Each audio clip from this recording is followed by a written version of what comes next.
Le doy la bienvenida a la senadora Kenia López Rabadán, vicecoordinadora del PAN en la Cámara de Senadores. Kenia, buenas noches. Buenas noches, querido Guillermo. Sin duda, estamos hablando ya de un nuevo periodo de sesiones. Hay una carga legislativa que hay que desahogar. Esta semana ha sido una semana trascendente y a tus órdenes.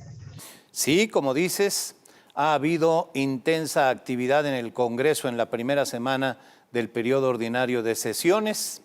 De hecho, ya fue aprobada por ambas cámaras la ley de revocación de mandato que tanto interesaba a López Obrador. Kenia, al final se aprobó la ley, pero con las observaciones del grupo opositor que desde el Senado impulsó sobre todo una nueva redacción de la pregunta que se hará en esa consulta. Sí, a ver, recordarás que esta ley de revocación de mandato en estricto sentido lo que dice es si el presidente de la República pierde la confianza se va, ¿no? Y tuvimos un proceso amplísimo de negociaciones desde el Senado de la República. A ver, porque por un lado teníamos a Morena queriendo, digamos, que hubiera una como ratificación, ¿no? de el cargo del presidente de la República, y por el otro lado teníamos a toda la oposición diciendo, a ver, no, esto no es una ratificación, sino es una revocación, porque esa es la figura jurídica y porque la Constitución establece claramente, además, que es por pérdida de la confianza. En este proceso tuvimos pues muchísimas redacciones y hubo incluso una discusión de si el bloque opositor votaba en contra o no. Claramente, todos sabemos que esta obsesión del presidente de la República por estar en la boleta nuevamente en 2022 es, pues digamos, es indispensable para él, y nosotros en el bloque opositor hemos dicho que necesariamente necesitábamos una certeza constitucional. ¿Qué es eso, Guillermo? Pues que no fuera, digamos, una manipulación de la figura, sino una alineación de la Constitución para preguntarle a la ciudadanía si quiere que el presidente se le sea revocado su mandato o si no. Kenia, algo parecido está ocurriendo con la ley de juicio político que les envió al Senado la Cámara de Diputados. Si bien ya fue aprobada por los senadores en comisiones por un margen estrecho, entiendo que no se ha dicho la última palabra porque establecieron una mesa de negociación y la ley será votada hasta mañana jueves en el Pleno. Están intentando, me refiero al gobierno, al partido mayoritario, Morena, ¿no? Y sus aliados están intentando, me parece, hacer el mismo proceso de juicio político que se vivió en revocación de mandato. Un poco es cómo acercar posiciones. Lo que nosotros hemos dicho es, vamos a alinearnos a la Constitución. Primero porque hacerlo distinto, estamos hablando, a ver, juicio político, eso que tanto reclama la gente. A ver, un cuate hace algo mal, pues claramente debe de ser procesado. ¿Te acuerdas que hubo una, digamos así como con bombo y platillo de ya no existe fuero? Pues claro que existe fuero, y además existe fuero desde el presidente de la República hasta muchos servidores públicos. Entonces, el tema es cómo hacer que esa exigencia ciudadana de un cuate que hace malas cosas, pues tenga que ser procesado. Acabamos de vivir, recordarás, ¿no? Diputado de Morena que acusado de violación, por cierto, acusado de violación y de abuso a menores de edad, y fue un proceso larguísimo. En fin, yo te diría, yo creo que lo mejor para este país es acercar posiciones, encontrar un documento que le dé certeza a la ciudadanía y que además genere, pues, digamos, confianza en esta figura que permitirá suponer que va a haber justicia. Alguien que tenga una carta, ¿no?, de impunidad es terrible. Yo creo que es necesario que si alguien hace algo mal, pueda ser investigado y sancionado, sea quien sea. Así es que estamos en esa discusión. Ahora, fue al revés, ¿no? Primero estuvo en Cámara de Diputados, ahora está aquí en Cámara de Senadores. Como bien dices, se aprobó solamente por Morena y sus aliados, y están tratando de construir, previo a que llegue al Pleno, una redacción, ojalá y lo logremos, lo más idónea, porque si no, pues yo creo que el bloque de oposición acudirá a la Corte en una acción de inconstitucionalidad. Entiendo que lo que no gusta al bloque de contención es que por un lado se le quita totalmente la autonomía a los congresos estatales y por el otro se blinda al presidente de la República. Para que un proceso de desafuero procediera en el caso del presidente, requeriría una mayoría calificada, es decir, de 2/3 partes de la Cámara, y sería el presidente la única figura política que tendría ese beneficio. Sí, a ver, la verdad es que lamentablemente los votos que tiene Morena, el partido, digamos, en el poder y sus aliados, pues fíjate nada más, lo has dicho impecablemente, hacer dos cosas, digamos, oprimir a los gobernadores, porque es eso, oprimirlos, incluso pues, hasta amenazarlos, ¿no? Con una figura como esa, y por el otro lado, proteger y dejar como en una burbuja al presidente de la República, y eso me parece que es terrible. Yo celebro que se haya abierto este espacio de negociación, porque esas dos cosas, sin duda, que además de que contravienen la Constitución, sin duda no benefician a los mexicanos. No se necesita a un gobernador, pues, digamos, oprimido, ¿no? Amenazado, y tampoco se necesita a un presidente de la República intocable. Yo creo que, espero, digamos, que lo mejor que le puede pasar al país es encontrar una redacción que estas dos cosas se puedan atemperar. Senadora Kenia López Rabadán, a la espera de lo que resulte de la mesa de negociación, ya lo comentaremos, déjame preguntarte sobre la resolución de la Suprema Corte que por unanimidad, por cierto, decidió la despenalización del aborto. Un tema relevante en lo que hace al respeto a las libertades de la mujer, pero sin duda también un tema polémico en relación con el respeto a la vida de los no nacidos. ¿Cuál es tu opinión?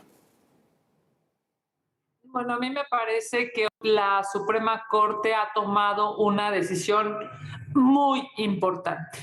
Para que una mujer decida o se encuentre en una circunstancia de vida de interrumpir un embarazo es sin duda una decisión trascendental, fuerte, yo diría en muchas ocasiones dolorosísima, no solamente en términos físicos, porque lo es además en términos emocionales, en términos personales, en términos familiares. Hay un antes y un después de una mujer cuando interrumpe un embarazo. Y si después de todo ese sufrimiento, Guillermo, además alguien está pensando en meterla a la cárcel, me parece inentendible, me parece inhumano, me parece terrible, me parece desproporcionado. Así es que es una decisión totalmente humana. Si bien es cierto, yo estoy convencida de la defensa de la vida, también estoy convencida de que no se puede criminalizar a una mujer que ha interrumpido un embarazo. De mi parte, solamente reconocer la altura de miras de la Suprema Corte de Justicia. Kenia, te pregunto también de otro tema sobre el cual el PAN se pronunció enérgicamente, y es la polémica declaración de Hugo López-Gatell. Aquí la presentamos en relación a los niños que por la vía judicial están defendiendo su derecho a recibir una vacuna, y sobre lo cual López-Gatell criticó que se desvíen, dijo él, vacunas hacia los niños y se las quiten a los adultos que las necesitan más. ¿Qué opinas tú en lo personal? Sí, me parece que esta declaración de López-Gatell es de las peores declaraciones, y mira que se han dado muchas, pero esta es de las peores declaraciones que ha hecho. Sancionar o calificar de esa manera a un niño que ha acudido a un amparo para que le den a un menor de edad, para que le den una vacuna, y además que el doctor López-Gatell lo descalifique, me parece terrible. Primero, porque pareciera que este gobierno piensa solamente en votos. ¿Por qué no darle a un adolescente, a un menor de edad, una vacuna? Yo te diría, ¿será porque no vota? ¿Será que este gobierno solamente está pensando en lucrar? Segundo, las vacunas se compran gracias a los impuestos de todos los mexicanos. Es inhumano. Cuando en otros países en el mundo le están dando vacunas a los adolescentes, a los menores de edad, ¿Cómo es posible que en este gobierno no estén pensando en vacunar a los menores de edad?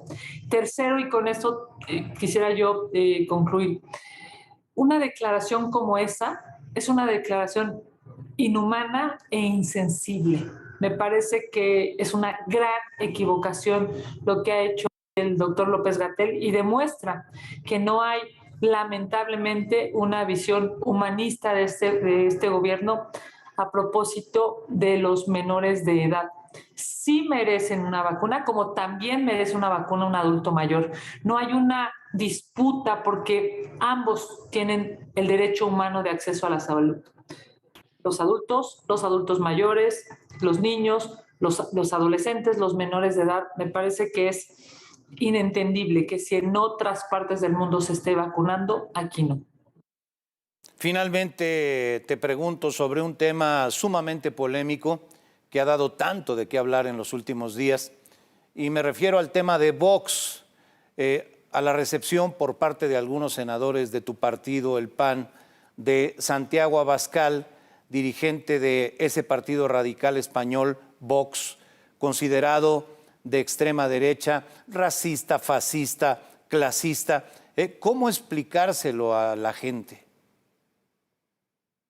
Bueno, primero que nada decirte que hay que reconocer que fue un error, hay que reconocer que esa no es la posición del PAN ni del grupo parlamentario y que por supuesto que cuando cometes un error y lo reconoces es necesario seguir avanzando. Hoy el coordinador de la bancada ha dicho personalmente que se cometió un error. Yo creo que la discusión no solamente se basaba en el documento firmado, que seguramente muchos, porque he leído a algunos comunicadores que pues están de acuerdo en algunos puntos del documento que se firmó, pero lo que es real es que no está bien sentarse con extremistas, Guillermo, porque ninguno de los extremos es bueno. Yo lo decía y hoy te lo comparto aquí en el programa.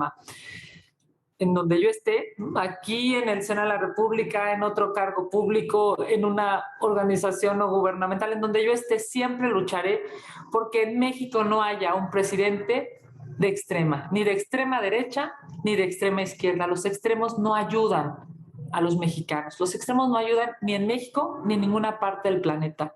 Así es que bueno, pues una vez reconocido el error, me parece que hay que seguir adelante. México necesita a un partido de acción nacional fuerte, un partido de acción nacional que además es humanista y lo hemos demostrado en muchísimas ocasiones. Nosotros hemos creado muchísimas instituciones cuando fuimos gobierno a favor de las mujeres, para proteger a las comunidades indígenas, para ayudar a las personas con discapacidad. Me parece que es claro que si hay un partido humanista en toda la paleta, digamos, de expresiones políticas en nuestro país, es el PAN.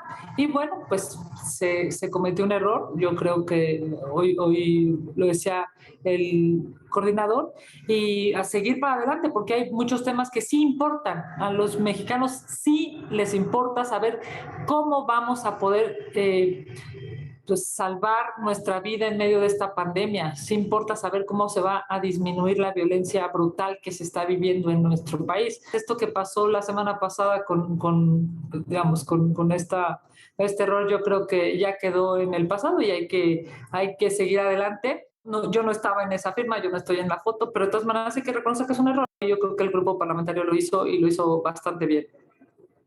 Es de sabios rectificar, dice el dicho, y bueno, me parece que es un acierto que muchos de ustedes en el PAN reconozcan que se cometió un error.